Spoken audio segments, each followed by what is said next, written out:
दोस्तों आज की सबसे पहली और बड़ी खबर। झारखंड में 1932 खतियान के आधार पर बनेगी स्थानीय नीति। झारखंड के मुख्यमंत्री श्री हेमंत सोरेन ने बुधवार को राज्य वासियों के हित में बड़ा फैसला लिया है। बुधवार को हुई कैबिनेट की बैठक में सीएम हेमंत सोरेन ने कुल 41 प्रस्तावों पर अपनी स्वीकृति प्रदान की। इसमें से 1932 के खतियान को पारित करने का फैसला सबसे बड़ा फैसला है। बुधवार को हुए कैबिनेट के फैसले के अनुसार 1932 खतियान के आधार पर स्थानीय नियोजन नीति बनाने का प्रस्ताव पारित किया गया। मोदी कैबिनेट का बड़ा फैसला, 5 राज्यों में इन जातियों को एसटी में किया शामिल। बुधवार को हुई केंद्रीय कैबिनेट की बैठक में कई बड़े फैसले लिए गए हैं। इनमें से एक बड़ा फैसला करते हुए छत्तीसगढ़, कर्नाटक, हिमाचल, उत्तर प्रदेश और तमिलनाडु में कई जनजातीय समुदायों को अनुसूचित जनजाति यानी कि एसटी की श्रेणी में शामिल करने के प्रस्ताव को मंजूरी दी है। केंद्रीय मंत्री अर्जुन मुंडा ने कहा कि छत्तीसगढ़ में 12 समुदायों, कर्नाटक में 1, हिमाचल प्रदेश में 1, तमिलनाडु में 1 और उत्तर प्रदेश में 13 जिलों में गौड़ को अनुसूचित जाति से हटाकर अनुसूचित जनजाति में शामिल किया गया और गोंड की 5 उपजाति धुरिया, नायक, ओझा, पठारी, राजगोंड को अनुसूचित जनजाति में शामिल किया गया। दोस्तों बेहद बड़ी खबर सामने है। झारखंड में अब ओबीसी को मिलेगी 27% का आरक्षण।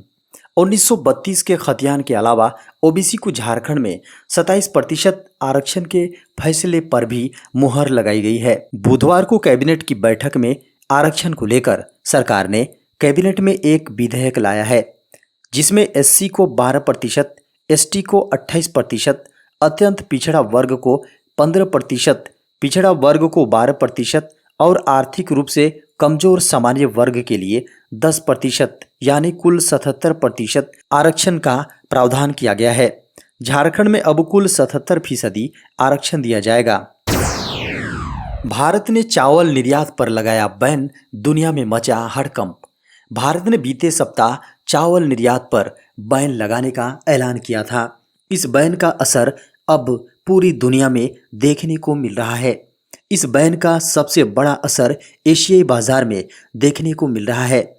भारत के बैन लगाने के बाद से बाजार में चावल की कीमतें तेजी से वृद्धि हो रही है। भारत के इस फैसले के 4 दिनों के अंदर ही एशिया के बाजारों में चावल के दाम 4 से 5% तक बढ़ गए हैं। इससे एशिया में चावल का व्यापार लगभग ठप पड़ गया है, क्योंकि भारतीय व्यापारी अब नए समझौतों पर दस्तखत नहीं कर रहे हैं। झारखंड में 25,996 शिक्षकों की होगी भर्ती। झारखंड के प्राइमरी मिडिल विद्यालयों में 25,996 शिक्षकों की बहाली होगी। जिलावार शिक्षकों के पदों की यूनिट तय कर ली गई है। अब शिक्षकों के इन पदों को जिलावार रोस्टर क्लियरेंस के लिए भेजा जाएगा। रोस्टर क्लियरेंस होने के साथ शिक्षकों की नियुक्ति के लिए झारखंड कर्मचारी चयन आयोग को अधियाचना भेज दी जाएगी। झारखंड के प्रारंभिक स्कूलों में 50,000 शिक्षकों की नियुक्ति होनी है। इसमें प्रथम चरण में 25,996 सहायक आचार्य नियुक्त किए जाएंगे।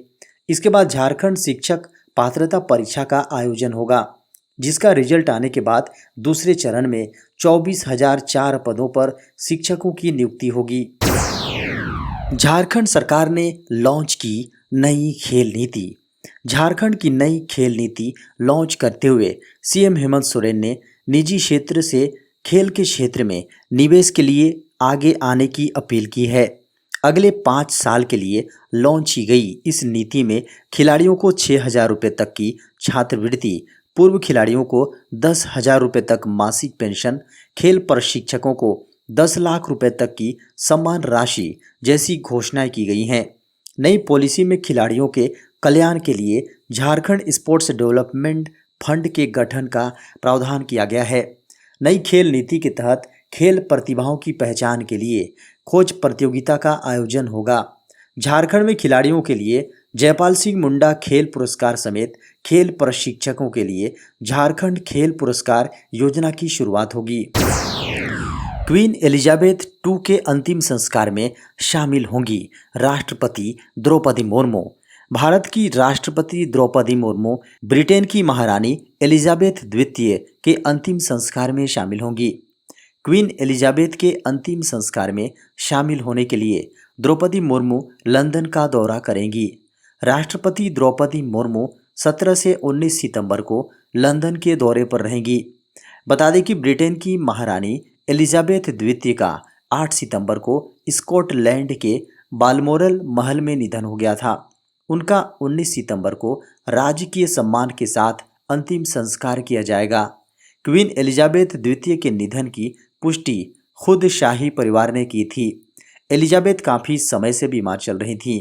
एलिजाबेथ ने ब्रिटेन में सबसे अधिक समय तक शासन किया। खास बात यह है कि इसी साल जून में ब्रिटेन की महारानी एलिजाबेथ द्वितीय के शासन के 70 साल पूरे हुए थे। बड़ी खबर है, हिंदी दिवस कार्यक्रम में शामिल हुए सीएम हेमंत सोरेन। हिंदी दिवस के अवसर पर कार्मिक, प्रशासनिक और राजभाषा विभाग द्वारा कार्यक्रम आयोजित किया गया। झारखंड मंत्रालय में आयोजित इस कार्यक्रम में मुख्यमंत्री हेमंत सोरेन, मुख्य सचिव सुखदेव सिंह, सीएम के प्रधान सचिव राजीव अरुण एक्का, विनय कुमार चौबे सहित हिंदी जगत के जाने माने कई ख्याति प्राप्त विद्वान मौजूद रहे। इस मौके पर मुख्यमंत्री हेमंत सोरेन के हाथों राजभाषा विभाग द्वारा आयोजित निबंध प्रतियोगिता में चयनित पवन कुमार, सुमित, नीरज, मधुप्रिया हेम्ब्रम को सम्मानित किया गया। दोस्तों, बड़ी खबर है, झारखंड में हटाई गई बालू घाटों की बंदोबस्ती पर रोक। नेशनल ग्रीन ट्रिब्यूनल यानी कि एनजीटी ने झारखंड में बालू की किल्लत को देखते हुए बालू घाटों की बंदोबस्ती पर लगी रोक हटा ली है। एनजीटी ने झारखंड में बालू घाटों की बंदोबस्ती पर रोक लगाने की मांग को लेकर याचिका दाखिल की गई थी। एनजीटी ने इस याचिका पर अपना निर्णय सुना दिया है। 25 अगस्त को इस मामले से जुड़े सभी पक्षों को सुनने के बाद ट्रिब्यूनल ने अपना फैसला सुरक्षित रख लिया था। इससे पहले एनजीटी ने झारखंड में बालू की बंदोबस्ती पर स्थगन का आदेश दिया था, जिसके कारण झारखंड में बालू घाटों की बंदोबस्ती नहीं हो पा रही थी। बता दें कि ट्रिब्यूनल का आदेश आने के बाद अब झारखंड में बालू घाटों की बंदोबस्ती का रास्ता क्लियर हो गया है। अब कोई बाधा नहीं रही। एनपीएस ग्राहकों के लिए बड़ी खबर, लागू हुई पेंशन से जुड़े 2 खास नियम। नेशनल पेंशन स्कीम यानी कि एनपीएस में सोमवार से 2 बड़े बदलाव हुए हैं। इससे एनपीएस ग्राहकों को पेंशन पाने में पहले की तुलना में अधिक सहूलियत होगी। पहला नियम यह है कि एनपीएस ग्राहक को एन्युटी प्लान लेने के लिए अलग से प्रपोजल फॉर्म नहीं भरना होगा। पहले पेंशन फंड से बाहर निकलने के बाद एन्युटी प्लान के अलग से प्रपोजल फॉर्म भरना होता था। इस नियम को सोमवार से बदल दिया गया है। दूसरा नियम यह है कि एनपीएस पेंशनर अब डिजिटल लाइफ सर्टिफिकेट भी जमा कर सकेंगे। बता दें कि अब तक का यह नियम यह था कि जब एनपीएस ग्राहक रिटायर होता था तो उसे इंश्योरेंस कंपनी के पास एन्युटी के लिए प्रपोजल फॉर्म भरना होता था। यह ग्राहकों के लिए एक अतिरिक्त काम होता था।